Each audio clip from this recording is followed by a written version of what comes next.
Hello बच्चों, आज की इस वीडियो में हम सीखेंगे एलिमिनेशन मेथड जो कि है चैप्टर 3 से class 10th pair of linear equation in two variables. तो चलिए स्टार्ट करते हैं। तो जो हमें इक्वेशंस गिवन होती हैं, अगर उनको हमें एलिमिनेशन मेथड से सॉल्व करना हो तो हमें सबसे पहले उनके एक्स वाले टर्म्स को या वाई वाले टर्म्स को एलिमिनेट करना होता है। आप ये प्रोसेस किसी भी वेरिएबल पर अप्लाई कर सकते हैं। तो सबसे पहले हम वाई वाले एलिमेंट्स को एलिमिनेट करेंगे। तो सबसे पहले हम इक्वेशन 1 और इक्वेशन 2 लिख लेते हैं। तो देखिए यहाँ पर सबसे पहला स्टेप जो आपको देखना है वो ये है कि y के कोफिशेंट्स को देखिए। इक्वेशन 1 में y के साथ कोफिशेंट 1 माना जाएगा क्योंकि कुछ नहीं है वहाँ पर, और सेकंड इक्वेशन में y का कोफिशेंट नंबर को देखते हुए 3 माना जाएगा। तो हमें क्या करना है कि इक्वेशन 1 के y के कोफिशेंट से इक्वेशन 2 में मल्टीप्लाई करनी है और इक्वेशन 2 के कोफिशेंट से इक्वेशन 1 में मल्टीप्लाई करनी है। ठीक है, तो हम ऐसा करेंगे, 1 से मल्टीप्लाई करेंगे इक्वेशन 2 में क्योंकि यहाँ पर 1 है, और 3 से मल्टीप्लाई करेंगे इक्वेशन 1 में। तो हम इसको पहले लिखते हैं कि मल्टीप्लाइंग बाय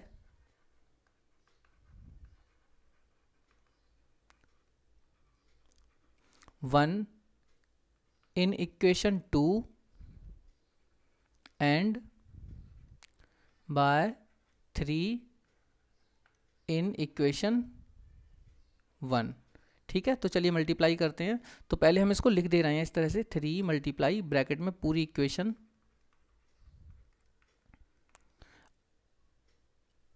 और 1 से मल्टीप्लाई इस वाली इक्वेशन में, तो इसको इस तरह से लिख दे रहे हैं।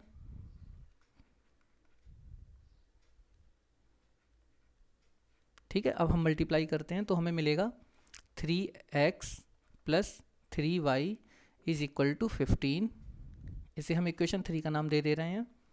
और सेकंड इक्वेशन में अगर 1 से मल्टीप्लाई करेंगे तो 1 की मल्टीप्लाई 2x से होगी तो सेम आ जाएगा, माइनस ये भी सेम रहेगा और यहाँ पर 4 आ जाएगा। इस तरह से हमको ये इक्वेशन 4 मिल गई।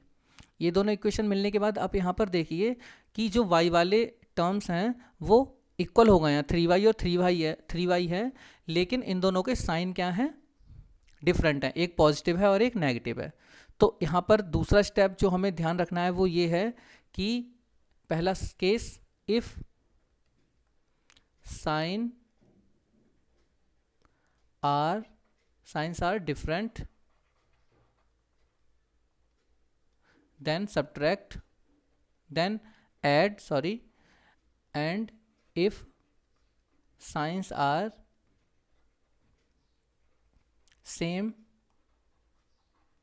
then subtract। ठीक है, ये दो स्टेप हमें याद रखने होंगे।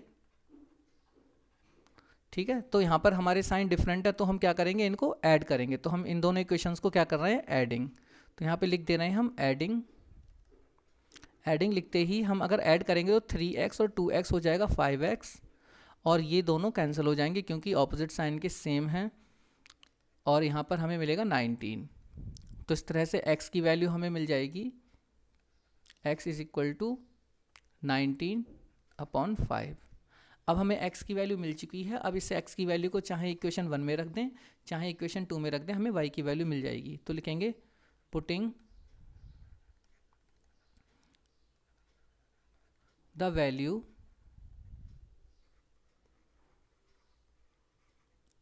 of x in equation 1 we get। तो पहले हम इक्वेशन 1 लिख दे रहे हैं। अब x की वैल्यू 19/5 लिखकर हमें y की वैल्यू फाइंड करनी है।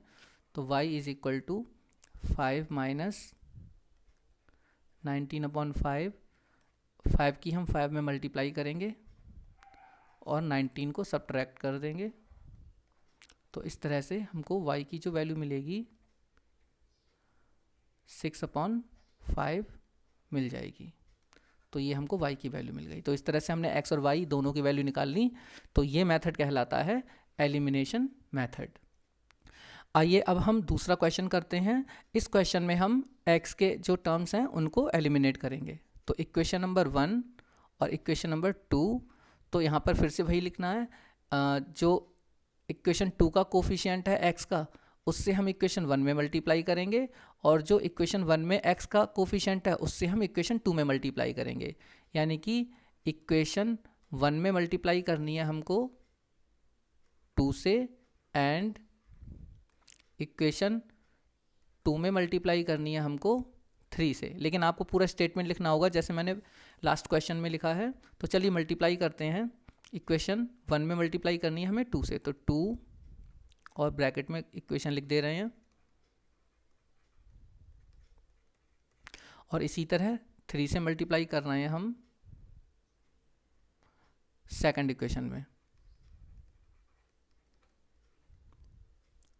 ठीक है, तो हमें इक्वेशंस कुछ इस तरह से मिलेंगी। 6x plus 8y is equal to 20। इस इक्वेशन को हम इक्वेशन 3 कह दे रहे हैं। और नेक्स्ट इक्वेशन मिलेगी आपको 6x minus 6y is equal to 6। ठीक है, ये इक्वेशन 4 हो जाएगी।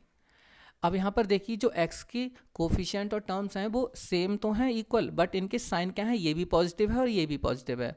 और लास्ट क्वेश्चन में मैंने आपको एक पॉइंट याद करने के लिए बताया था कि अगर साइंस डिफरेंट होंगे तो हम ऐड करेंगे उन इक्वेशंस को, और साइंस अगर सेम होंगे तो हम उन दोनों इक्वेशन को सब्ट्रैक्ट करेंगे।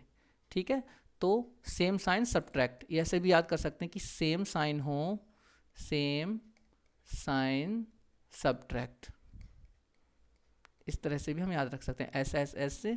तो हम इनको सब्ट्रैक्टिंग लिखेंगे यहाँ पर इस तरह से, सब्ट्रैक्टिंग। सब्ट्रैक्टिंग लिखते ही हमें एक स्टेप और ध्यान रखना है कि हमें नीचे वाली इक्वेशन के साइंस चेंज कर देने। जैसे यहाँ प्लस दिखाई दे, प्लस है एक तरह से, तो यहाँ हम माइनस लिख दे रहे हैं, और यहाँ माइनस दिख रहा है तो अब ये प्लस का माना जाएगा। 6y ये प्लस का माना जाएगा, और यहाँ पर 6 प्लस का है तो ये माइनस का हो जाएगा। अब ये तो कैंसिल हो जाएंगे क्योंकि अपोजिट साइन हो गए। अब यहाँ पर 8y और 6y दोनों ही प्लस के माने जाएंगे, तो ये 14y बना देंगे। और यहाँ पे 20 से 6 सब्ट्रैक्ट करेंगे तब भी हमको 14 ही मिलेगा। तो इस तरह से y की वैल्यू हमें मिल जाएगी 1। ठीक है, इस तरह से हमें y की वैल्यू मिल गई। अब हम क्या करेंगे, putting the value of y, ये लिखकर पुटिंग द वैल्यू